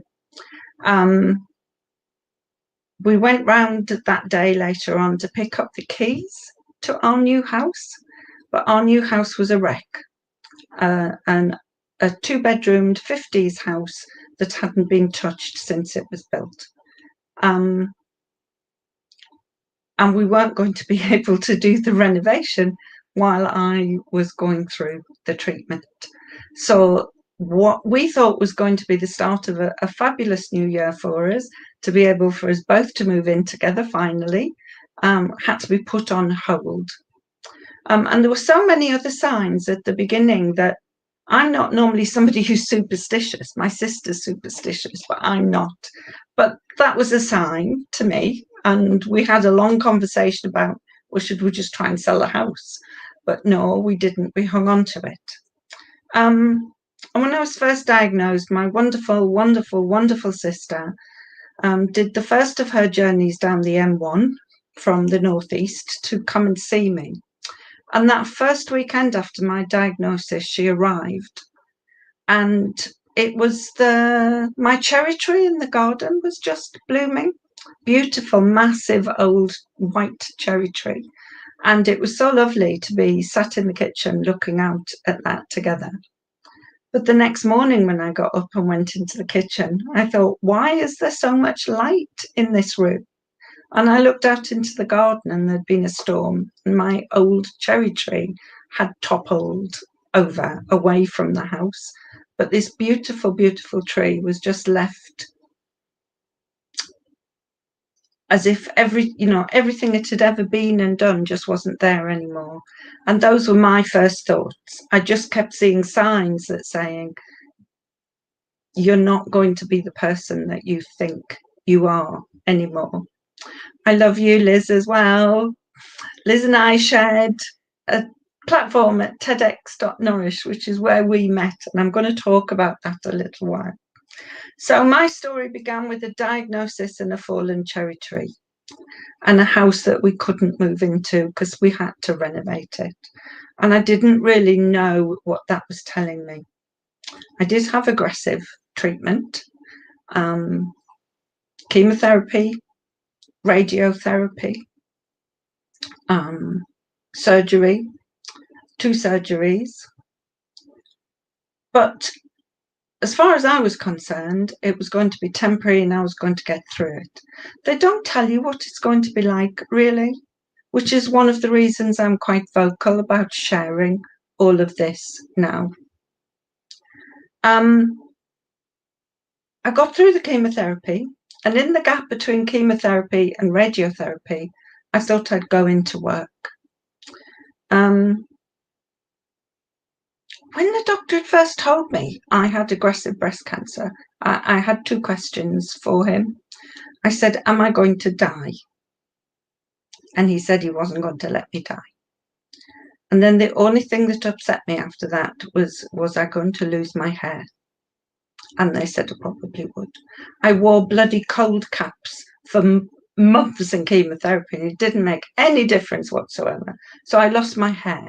I loved my hair. I was really, I was about to say attached to it. Awfully sorry. I love my hair. But I lost it. And my sister did another trip down the M1 to help me buy several wigs. And the first day I went into work wearing a wig, one of my colleagues said to me, and I'm going to have to take a deep breath here. One of my colleagues said to me, do you know, you wouldn't know you were ill, Vivian. You look so normal. And that word weighed very heavily on me. I'm an English teacher, so I was. So I think the words are important. And I didn't understand why he was telling me I looked so normal when I had this wig on, which I thought everybody could see. I thought it had big lights around it going, this is a wig. I thought that was obvious. I was pale. I'd lost weight. I didn't see how I could look so normal. I didn't know if he thought that would cheer me up, but it didn't. In fact, it distressed me, and I felt it quite vicariously, really. And I got really bothered about what that word meant and what somebody was saying that to me. And that's where my title for today comes from. Because I don't think anybody should be described as normal anymore. Because the opposite of normal is abnormal, no matter what other words we're going to use. It's abnormal. And I'm not happy about that word anymore. Normal is a setting on a washing machine, and it shouldn't ever be used to describe people. People who are ill, people who are different, whose skin is a different colour, whose background is different to other people's. Normal means the norm. There isn't any norm anymore. And I began to think that the only normal people are the ones I haven't met, because I think everybody's abnormal, if you want to think about it that way. But I don't want to think about it that way. I want to change the thinking and change the ideas. I want everybody to celebrate their own uniqueness. I don't want us to label people. I know why labels are used, but I don't want them to be used in ordinary conversation. I want us to celebrate what makes each person special and unique and wonderful. I felt that my diagnosis and my treatment had taken away my identity because people treated me differently. I was a senior leader at the university where I worked, but I wasn't invited to meetings anymore, even though I was in work. People couldn't look me in the eye. People didn't know what to say. I understand it's hard. It was hard for me as well, but I think we've got to try, haven't we? I really think it's important to try. So if somebody's different, look them in the eye. Ask them how they are, talk with them. What was different for me, of course, and we're talking about this a lot, aren't we, this evening? If a disability is hidden, then people aren't going to know what they should say or do because they think you are that awful word, normal. And as I began to get better and realised that, I was hopefully going to be a cancer survivor, then I began to think about that differently. And actually, I got really angry then because I was discriminated at work because of my illness, which shocked me to the core. Many of you have heard me talk about how awful the gender pay gap is in education for women. Well, having some kind of a disability, my friends, is an awful lot worse than that in terms of discrimination. I was very lucky because there was a terrible mistake made in writing, and we were able to agree that it was a good time for me to leave the Institute, and I was let loose into the world as a leadership consultant. And as a result of that, I've been trying to give things back in as many ways as I possibly can. I'm a strategic leader for Women Ed, which I love.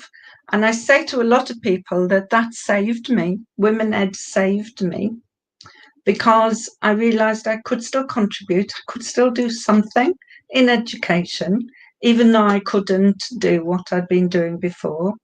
And I think that's making an impact. We've been talking about that, haven't we? I think Women Ed's making a terrific impact. And long may that continue. And I'm also Vice President of the Chartered College of Teaching because I wanted to give something back to an organisation, I think, that is and is going to make even more a significant difference for the teaching profession. So I'm busy. I feel that everything I've learned, I'm able to apply, and that includes the way I see other people. Sometimes I feel a little bit ashamed that it took me so long to come to that understanding in terms of disability. I understand it about gender and about ethnicity because they're visible. And I know there are very many disabilities that are visible disabilities. I'm aware of that, but I wasn't aware of the depth of the issues that came through there. So I want to make up for that and shout about it like we're doing this evening. And I do hope we've got people who are with us who are people without a disability and are school leaders, because my goodness, we need schools to tackle it. When I was having treatment, there were a lot of people from education that I met in the waiting rooms, in the chemo rooms, in the queue for radiation. And I couldn't believe some of the ways they talked about how they were being treated in a school. So I want all school leaders to know what it feels like if you have a disability and you're working in a school. And I want all people with a disability working in the school, particularly if it's hidden, to be brave and share it.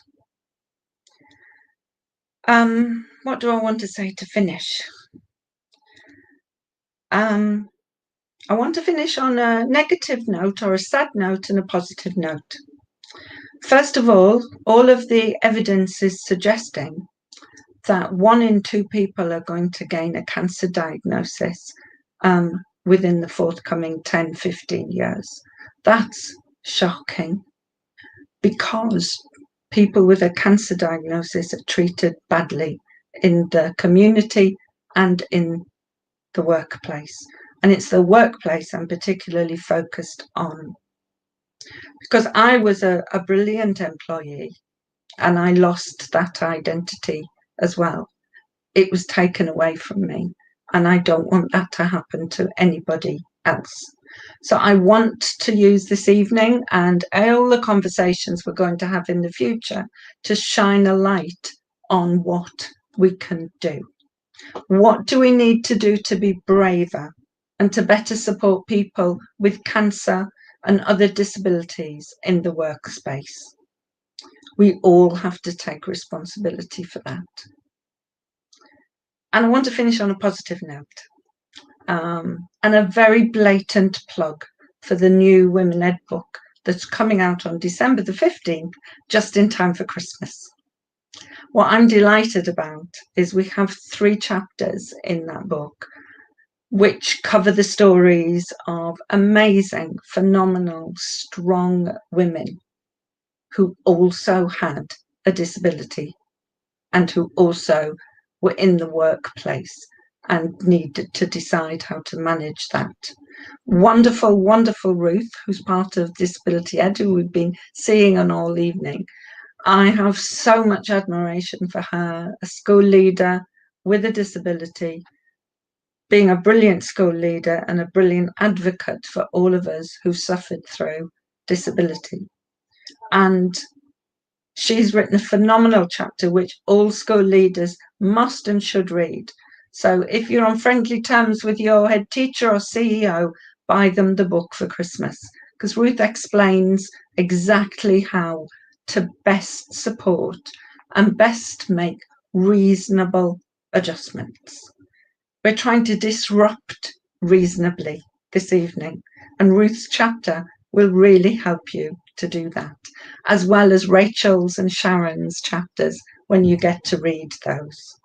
So let's shine a light on this. The image I was going to finish with was my sentence in the TEDx talk. If you just go on YouTube and search for Vivienne Porritt, it comes up. And the sentence that really meant so much to me was by saying, I want to live in a world where normal doesn't exist. So I have my own little hashtag, ban normal, hashtag ban normal, and I want all of us to do that and to celebrate the uniqueness of each and every one of us. Thank you very much. Thanks, Vivian. Thank you. Words can be powerful and harm, and words can be powerful and inspire. And you've reminded us of the words that harm, and you've also given us some inspiration about, you know, that disability in a workplace is a massive cross section of conditions, and we have got a duty to support everybody to find their workplace and their strength within a workplace. So, you know, and I know you talk so passionately about this, and I hope that the people seeing, you know, those school leaders who sometimes we do find it hard to convince without some rolling of eyes and thinking of the problems rather than the absolute benefits you have to having disabled people in the workforce. You know, you've called out to them tonight to sort of pick up that disability baton and get themselves aware. And you have in your chapter as well, Ruth. So between us, we'll keep going with it. Thank you. And thank you very much for all the work that you're doing in this, and I'm delighted to be part of it. Thank you so much for coming, and as you'll be able to see from all of the messages at the sides, so many people have been inspired. That was utterly fantastic. Thank you, Vivian, from Sue there at Upstart, and then Lena, who you'll know from She's been thrilled, and she's, I think, given us one of the great quotes of the evening that you've said, "I want to live in a world where normal doesn't exist." And I think every single person speaking tonight has that theme running through their talk. So thank you so much for coming, your time, and for all of your inspiration. Thank you very much. So Ruth, I think I'm going to speak now. I think as I said at the start of the yeah, unfortunately Claire Price is unable to be with us tonight. So I am our last speaker of the evening. It was supposed to be me followed by Claire. Claire was going to end us on a high note. So I'm really hoping I can end us on a high note. We shall see. So I'll let you go, Ruth.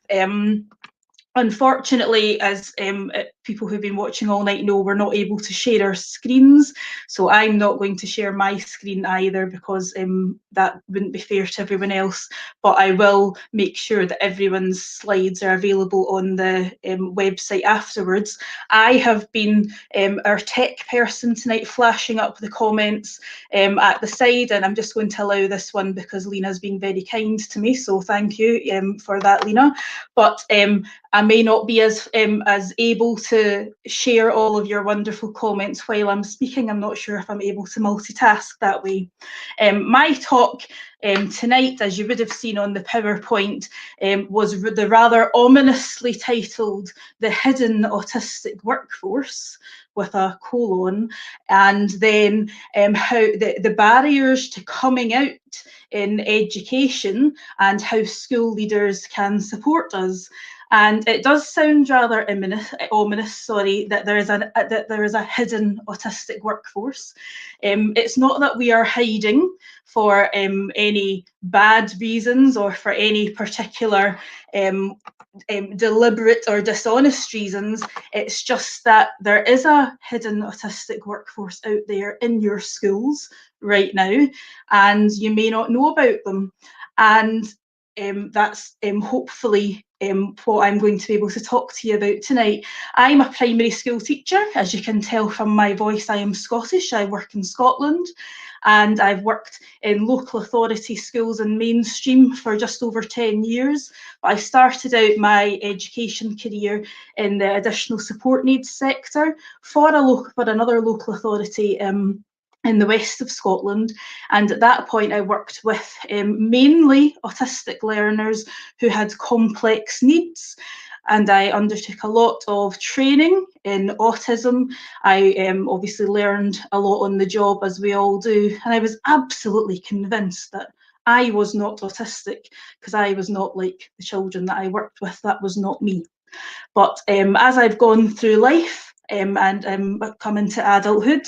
I've acquired probably more letters after my name than it would take some of the academics that we have in the background here to gain in a decade of study. So I was going to put these on the screen, but I am going to share some of my letters with you with pride. Those are ASD, autism spectrum disorder, ADHD, attention deficit hyperactivity disorder, SPD, sensory processing disorder, APD, auditory processing disorder, HSD, covering a little bit about what Jane said earlier on, hypermobility spectrum disorder, PDA, pathological demand avoidance, which is something that Shabs touched on earlier on, a childhood one, ODD, oppositional defiant disorder, although I'm very lovely these days, GAD, general anxiety disorder, and PTSD, post-traumatic stress disorder, because I'm pretty sure you will all agree that when you have that amount of letters after your name, then life can be a little bit traumatic. I also have a auditory condition called hyperacusis, and I'm dyslexic. And one of the sort of important points I'd like to make is that there will be many people who are watching this just now, and there will be many people who have met me throughout my education career that will not have a clue that any of that is going on in the background. They will have met me and think I am normal, for want of a better word, sort of linked to what Vivian was saying. And there are lots of people like me in the education workforce. There are lots of people like me in our schools. So tonight I'd like to talk a little bit of the key points that come up for us as the hidden autistic workforce, and that is firstly, is autism actually a disability? Who are the hidden autistic workforce in education? What barriers do we face to coming out, to use that sort of familiar terminology in education? And also, what can our senior leaders do to support us? So, firstly, are autistic people disabled?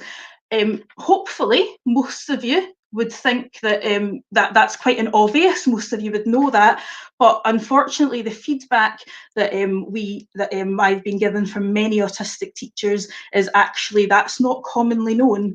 In the UK, you're defined as having a disability under the Equalities Act 2010, and the definition is you are disabled under the Equality Act 2010 if you have a physical or mental impairment that has a substantial and long-term negative effect on your ability to do normal daily activities.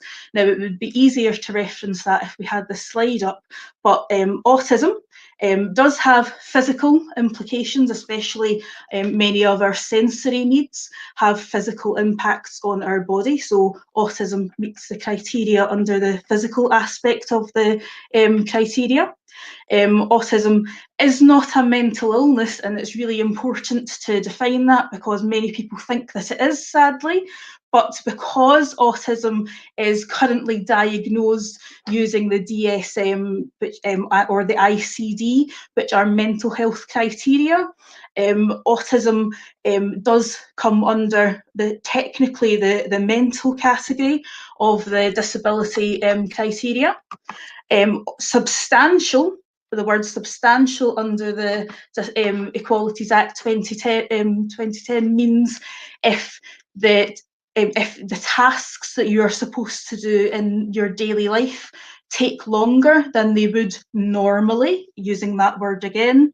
And in order to meet the criteria for diagnosis for autism in the UK, you have to demonstrate to multiple layers of professionals.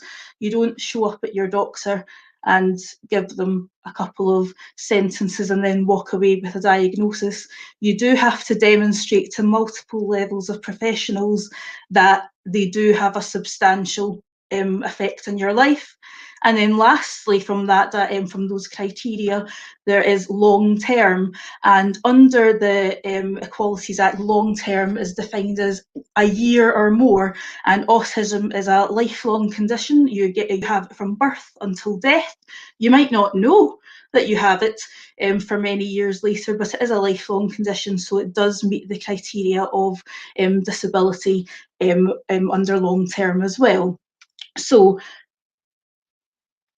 as I said, many people will watching will hopefully think that that was very obvious. But I know from my own experience, a couple of years ago, I went to a large training event with senior leaders and teachers who were working in the special needs sector, additional support needs sector in Scotland. And we came from multiple local authorities, some independent schools. And it was in regards to disability and additional support needs. And there was quite a lively conversation about what defined disability, and many people didn't know that autism was defined as a disability. And that's very important because many autistic teachers have reported that when they have approached their senior leader team about their diagnosis, they have been told that their senior leaders did not think that they had a disability unless they also had an accompanying learning disability. So if you are a senior leader out there and a member of autistic staff approaches you about this, then that's something that you would be able to bear in mind.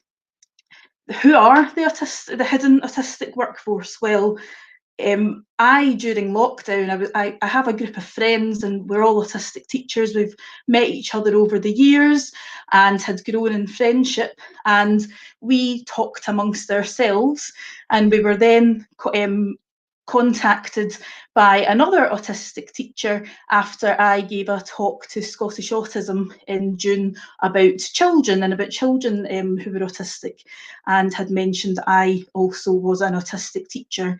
And from that, we decided, what should we maybe start a group? And maybe there are more people out there like us.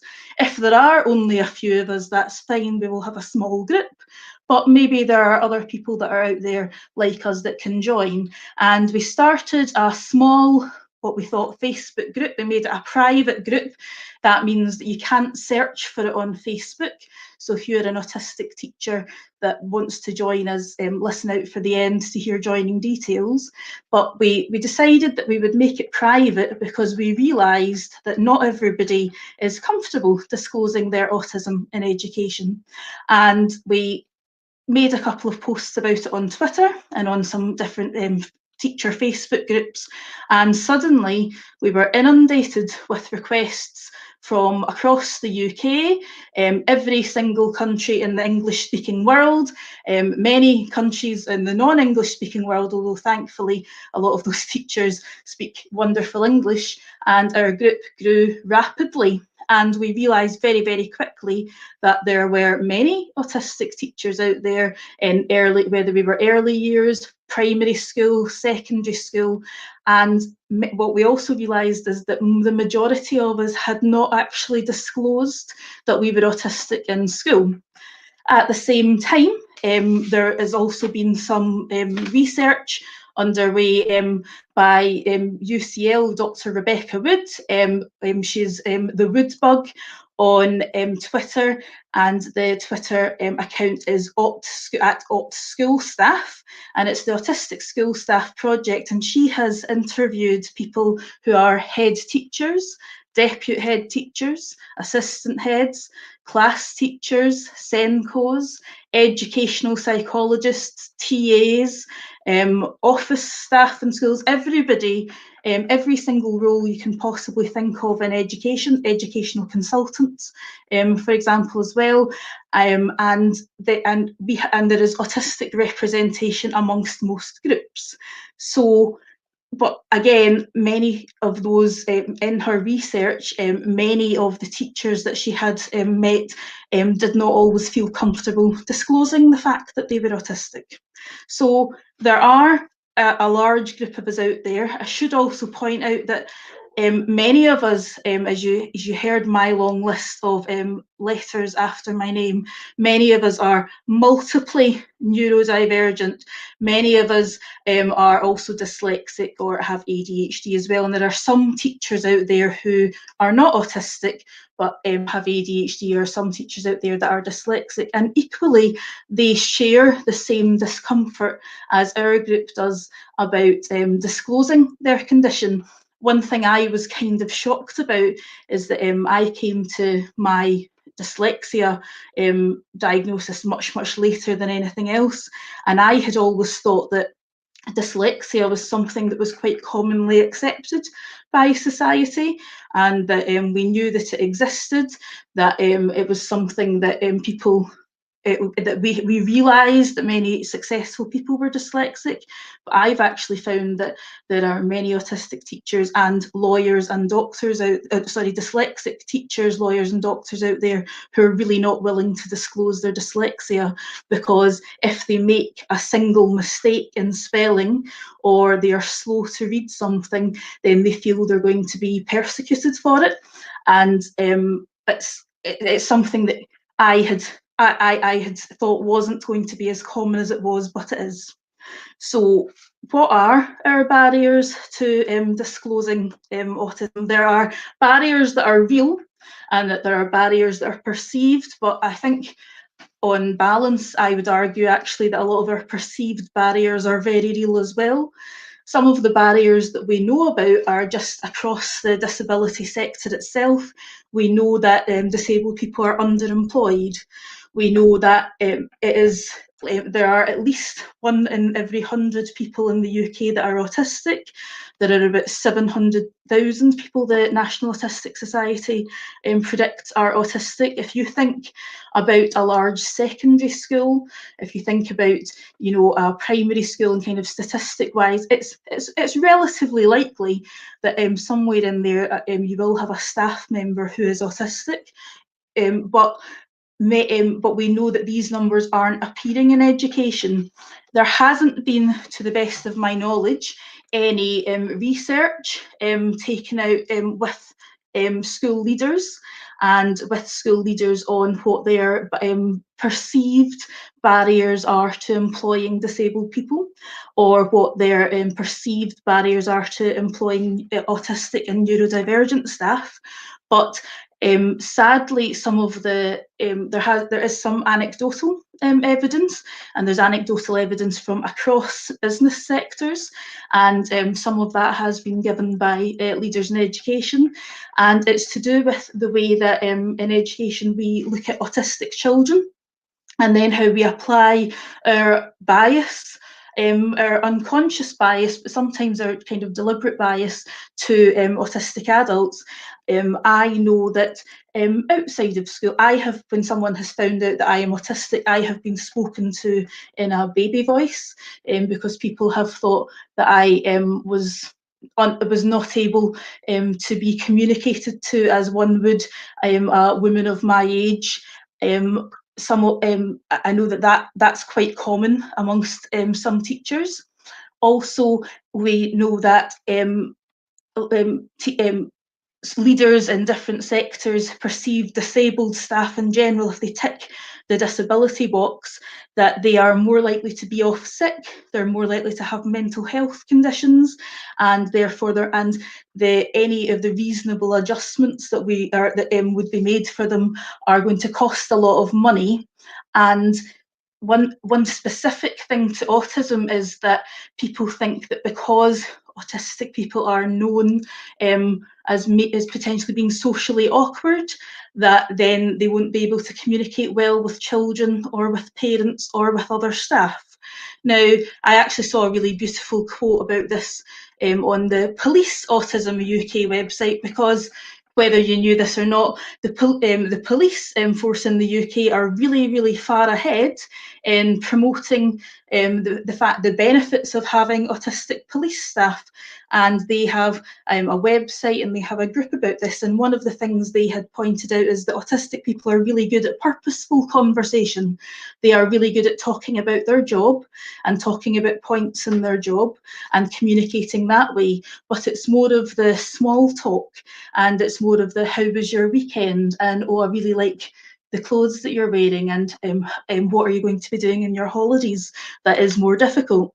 And I think that Shabs sort of touched on that earlier on. I know that in the past, when I have sent emails, and I've been put off sending emails actually, I much prefer to give someone a quick telephone call. When you send an email and it's very, very purposeful and it's very direct and very factual, people can think that you're abrupt, and that's because autistic people can be quite engrossed in our work mode, but maybe don't involve ourselves so much in social conversation.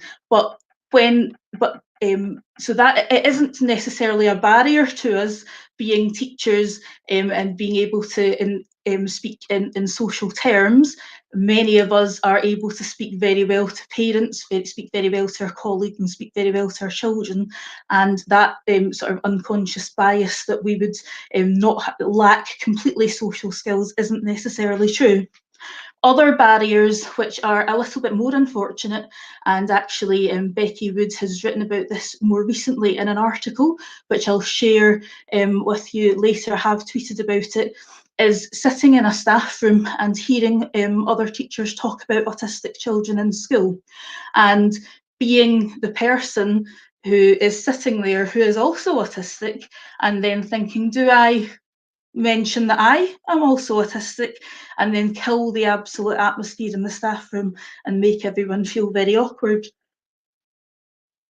And I can only imagine and liken this maybe to how I am not LGBT, but I know that maybe our LGBT teachers in the past, possibly now, could have been sitting in staff rooms and heard awkward conversations about people who are LGBT, and then felt that it's not something they could share about themselves. I have, in my past experience, heard some autistic children referenced to as little shits. I have heard people say that they could try harder to fit in, and their behaviour is just an excuse. I've heard many people, not always in school, but sometimes at different events that I have been at, talk about how it's again to do with must try harder, and it's an excuse. It's a behaviour excuse. Parents just want to label their children these days and are using autism or ADHD as an excuse for bad behaviour, as an excuse for poor parenting. And if you are sitting listening to children who are just like you, who have the same needs as you, who maybe had the same needs as you as a child, but you were unsupported as a child, you sort of survived and treaded water through schools. If you're sitting listening to children being described in this way, then it's very challenging to then admit to other staff that you are like that. And one of the, and on top of that is, as teachers, a lot of us tend to be very articulate. A lot of us have a good vocabulary. A lot of us can, appear to be very well educated. And when teachers in your school are looking at the earlier version of you as a child and then comparing it to you, they don't seem to think that you really are autistic. And many people can say, yeah, but do you think that is a legitimate diagnosis? And that's been an issue for many teachers disclosing. So what can you, as senior leaders, hopefully there are many senior leaders out there online, that what can you do to support us? Well, first of all, the best thing you can do is to undergo some training, autism specific training that includes unconscious bias training. And in fact, I know that Ruth will always talks about this. If you have any teacher in your school with a disability that they have disclosed to you, obviously, then you should have some training specific to that disability and unconscious bias training as well. Secondly, it is a good idea to have a conversation with the autistic member of staff about what reasonable adjustments they might expect. Now, one issue that a friend and I were talking about last night is that many of us autistic teachers are at various points in our journey. Some of us have been diagnosed as children. Many of us have been diagnosed as adults. Some autistic teachers might have only recently been diagnosed as adults, and that can be a very confusing time. They might not actually know what reasonable adjustments they need. They might not have even really accepted and fully come to terms with their diagnosis themselves, or you might have people who are veterans of it and who not only know themselves very well, but they have been through this process before. So there has to be an appreciation that actually reasonable adjustments are an ongoing process, and they are an ongoing evolution as someone gets to understand themselves more. And additionally, many autistic teachers don't actually know what reasonable adjustments will work for them because they're not really sure what is reasonable. And I think that's probably the same for many school leaders. One of the things that my autistic teacher support group has recently produced is a document that we for contact with unions. So when we have to contact our teaching union, because sadly many of us have had to, then we have put in place a document detailing some reasonable adjustments our teaching union can make for us when we are in contact with them, a lot to do with communication. And our next project is then to look at reasonable examples of reasonable adjustments that have worked for us in the school environment. And we will be putting that on the Disability Ed website as well, as just really a reference document for school leaders and for autistic teachers to have a conversation with school leaders and say, these are some things that are reasonable. A lot of them don't cost any money, they just cost an adjustment in attitude, and that could help. Another thing that could be very helpful is connecting or suggesting that the autistic teacher access peer support networks, one of which is the Autistic Teachers Group. As I say, we don't have a link because we're a secret group, but if anyone contacts me via Twitter at Laura F. McConnell, or if they email me at hello@lauramcconnell.com, I can add them. Or there's lots of different peer support networks that are local to people, and also in Scotland we have Swan Autism for Women. That is an excellent peer support network. So suggesting peer support networks to your staff would be wonderful, and additionally ensuring that there is an ongoing conversation, and that that you are supporting the member of staff and potentially changing some of these adjustments as and when is necessary. So I had hoped that Claire was going to finish us off tonight on a really positive note, whereas my note was a little bit more informative. But I just wanted to finish by saying thank you as well to everybody that has spoken tonight. As Shab said, there are many of us in education out there who are coming later on to diagnoses of different disabilities, and not all of us will be comfortable with that. It is an evolution. As Vivian said, there is no such thing as normal, and in every school staff, if you were to go through every single member of staff, someone will have some sort of issue that takes them away from the category of normal. And as Liz said, representation matters. If any of you watch Educating Greater Manchester, the highlight of my television this year was when head teacher Drew Povey in the first episode was talking to a young man called Jacob. Jacob was dyslexic, and he started off by telling Jacob that people think Einstein is dyslexic, and Jacob was relatively impressed with Einstein being dyslexic, he thought that was okay.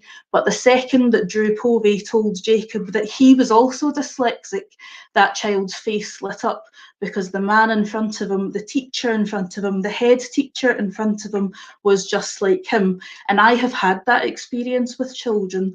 I have sat in front of children and told them that I am autistic, or I have ADHD, or I am dyslexic, and you can see the relief and the joy in their eyes to know that there is someone in the school staff that understands them. So having an autistic member of staff or a disabled member of staff is an asset to your school, and it is an asset to the children in your school. So I'll bring Ruth back in to finish us off tonight. And we come Ruth. Yeah, and I want to say a fantastic thank you for your, not only your talk, which really hits the nail on the head around how we can make schools much more welcoming, inclusive and accessible for all disabled educators, but especially our hidden autistic workforce, but also just for holding this all together, getting us all organised, doing all the technical stuff, and really being a fantastic advocate for Disability Ed UK. On the Disability Ed website coming up, we will be having, there is going to be a disability awareness assembly for students, and there's going to be some disability awareness materials for school leaders. There's going to be for educators these disability support documents, so that you can work through your reasonable adjustments and then go and be proactive and have those conversations. And that's for disabled leaders too, to take those documents, look at them and see what the good practice is around accessibility into a workspace.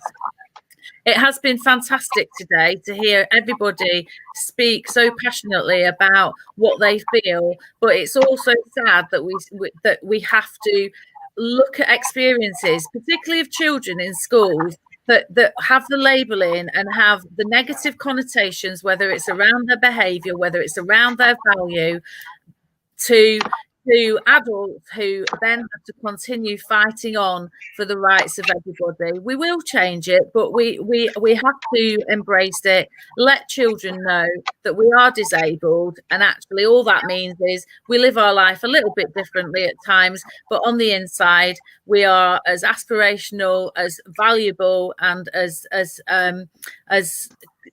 simply people like everybody else. And that's always the message. We're people first. Exactly. Can we, there's so many different comments at the side, as there has been all night. I have done my best to flash up the majority of them, although I do apologise if I've missed some, especially if they've been really pertinent points. I will, when this meeting is finished, I can download this video. I'm not sure how long that takes exactly. And once I've downloaded it, it will be available on the Disability Ed website. I'll make it'll be on our homepage for a while, and then I will keep it on a separate tab. We'll also retweet it on Twitter, just so that anybody who wants to either watch it again or who wants to recommend it to someone can. But please keep up the conversation on Twitter if you have any points to make. The hashtag for tonight was Disrupting for Disability Ed, and hopefully we can hear more relevant points from so many of our knowledgeable audience tonight as well. So thank you, and thank you, Ruth, for founding this. You know, a foundation always takes lots of people to hold it up. Yes, but you, as I say, I was delighted when I did my searches looking for representation, and have been able to find representation. And I hope that so many of the other people watching tonight feel that they've been able to as well. So please do not downplay your part in that at all. Thank you very much, Ruth. Okay, I've got one final thing that I just want to say. Sarah Bailey from Heart of Glass is inviting teachers across England to work on a pamphlet entitled Textbook, and it's an alternative starting point for schools in the wake of a pandemic. So if anyone's interested in that, I'm going to put it on the Disability Twitter feed, and you can get involved if you would like to. Thank you so much for that, Ruth. Thank you everybody tonight, and we'll let you go. Goodbye. Night night. Bye bye.